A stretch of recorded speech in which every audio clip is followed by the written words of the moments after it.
Tapi ada orang yang bahkan dicela oleh Allah ketika sholat, tidak dianggap ketika infak.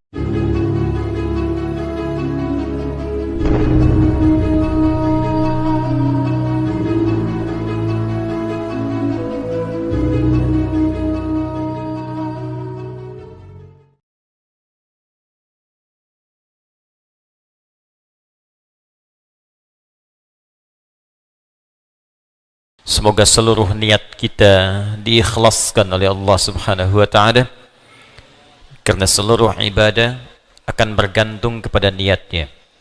Demikian Nabi Muhammad SAW menyampaikan pesan kepada kita dalam satu hadis yang diriwayatkan oleh sahabat mulia Umar bin Khattab Abi Hafsin radhiyallahu ta'ala anhu, dan dinukil oleh Al-Imam Al-Bukhari dalam pembuka kitab sahihnya pada nomor hadis yang pertama dalam kitab Bad'ul Wahyi, innamal a'malu binniyat wa innama likulli imri'in ma nawa. Sungguh seluruh aktivitas pekerjaan apalagi ibadah itu akan bergantung kepada niatnya. Ini setidaknya memiliki dua makna utama. Pertama, semua hal yang terkait dengan motivasi, khususnya niat, itu akan sangat menentukan capaian, kesungguhan, dan kesuksesan sebuah pekerjaan. Jadi kalau niat kita sempurna dalam mengerjakan sesuatu, maka motivasi untuk mengerjakan pekerjaan itu pun akan maksimal dan sempurna. Anda niatnya sempurna untuk belajar, maka semua energi kita pun itu akan maksimal digunakan untuk belajar.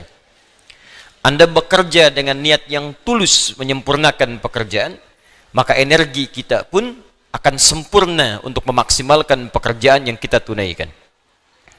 Dalam pendekatan ukhrawi atau akhiratnya, maka niat akan menentukan nilai pahala yang Allah berikan kepada kita terkait aktivitas yang kita tunaikan sebagai ibadah ataukah bukan. Jadi begitu kita kerjakan diniatkan karena Allah, maka berubah ia menjadi ibadah, dan disitulah kemudian memiliki nilai pahala.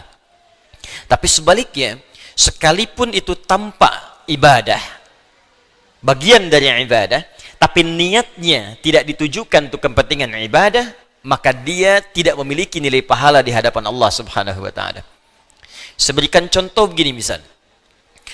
Dia terlihat seperti ibadah, salat. Salat itu ibadah, infak itu ibadah.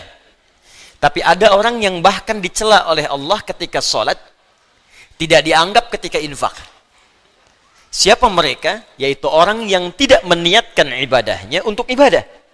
Fawailul lil musallin, celaka orang salat. Anda bayangkan, orang salat ada yang dinilai celaka, apalagi yang tidak salat.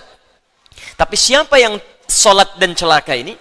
Alladzina hum an salatihim sahun, yaitu orang yang lalai dalam salatnya. Lalai yang dimaksudkan apa? Apakah lalai ini lupa rakaat? Apakah lalai ini melambat-lambatkan salat? Ternyata definisi lalai yang pertama yang disebutkan di ayat ini, teruskan ayatnya, alladzina hum yuraun. Pertama yang lalai dalam niatnya. Lalai dalam niatnya. Seorang yang ibadah, motivasinya ingin dilihat Allah.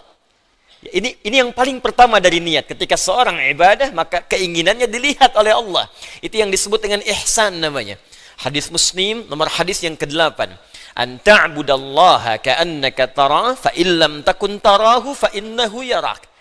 Maka engkau menjadikan ibadahmu itu semua ingin dilihat oleh Allah. Walaupun engkau tak mampu melihatnya, maka engkau yakin kau diperhatikan oleh Allah Subhanahu wa Ta'ala. Ingin dilihat oleh Allah disebut ihsan sifatnya. Orangnya disebut muhsin. Ingin dilihat oleh makhluk salah niat, maka disebut riya namanya. Alladzina hum yuraun. Maka terlihat seperti ibadah, tapi disebut celaka oleh Allah Subhanahu wa Ta'ala karena gagalnya niat. Demikian infak. Orang yang infak dengan tujuan bukan karena ibadah, hanya ingin dilihat oleh orang lain, maka disebut oleh Allah seperti orang yang bekerja tapi tak ada nilai. Seperti mengumpulkan pasir-pasir yang lembut lalu dihempas oleh buih-buih air yang kemudian menghabiskannya. Quran surah kedua Al-Baqarah ayat 264.